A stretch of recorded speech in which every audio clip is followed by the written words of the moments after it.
Episode 2 The Bitter Truth About Chocolate. I love chocolate. Milk, dark, white. I love it all. But I learned something recently that made my chocolate taste a little bitter. We need to talk about where this stuff comes from. And warning, it is not a happy factory with orange people singing songs. Oh no!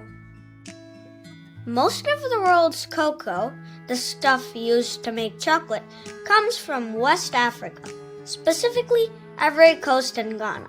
They grow about 70% of it. Cocoa doesn't look like a candy bar. It grows in these big yellow pods. You have to chop them down with machetes and scoop out the beans and dry them in the sun. It is incredibly hard work. It is hot, heavy, and very dangerous. Here is the problem. A lot of people doing this hard work are kids. Some are even younger than me.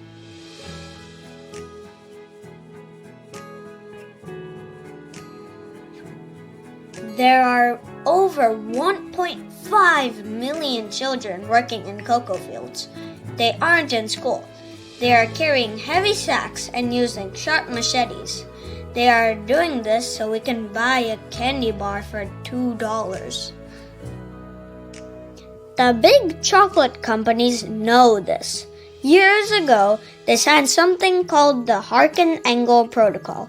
They promised to stop child labor by 2005, then 2008, then 2010.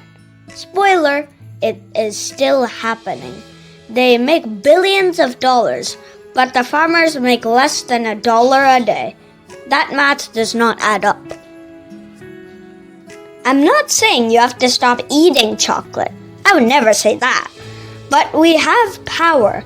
Look for the labels like Fair Trade or Rainforest Alliance. These labels mean the farmers got paid a better price, and hopefully the kids are in school, not the fields. Let's make chocolate sweet for everyone, not just us.